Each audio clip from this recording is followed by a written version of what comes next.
I don't typically let people get to me, but when it came to having a second baby, I kind of did. Trying to conceive the second time around was very different from the first time because I was actually trying. My first pregnancy was unplanned. It was a very happy surprise. We were ready to start trying when Prim was 2 years old.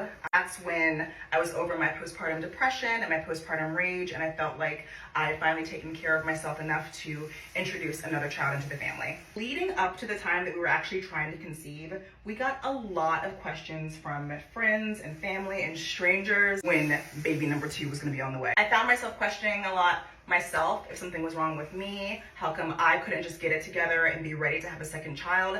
So I really had to get over that thinking and start believing that what I was doing was best for my family and my life and not let other people cloud that judgment. So we got started in February of this year.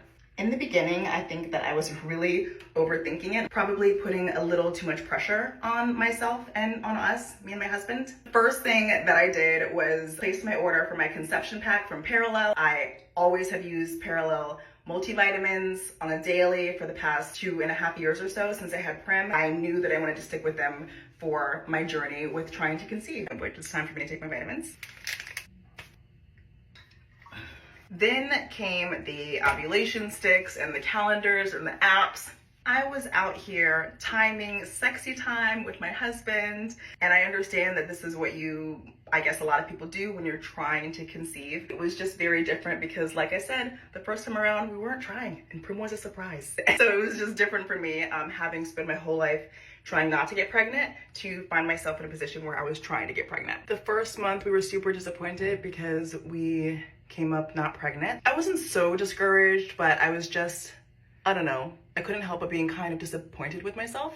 Okay, I actually was super disappointed, and not really on purpose. I didn't really think about it that much, but I kind of just like stopped doing what I was doing before. I wasn't really checking my ovulation schedule. I wasn't making dates. I don't know.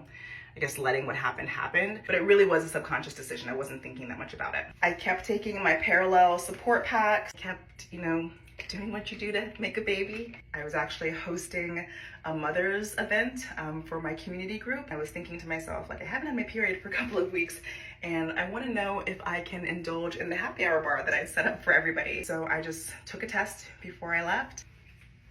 It was positive.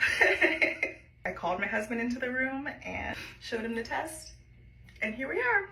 It really turned out that just a no pressure approach just worked the best for us.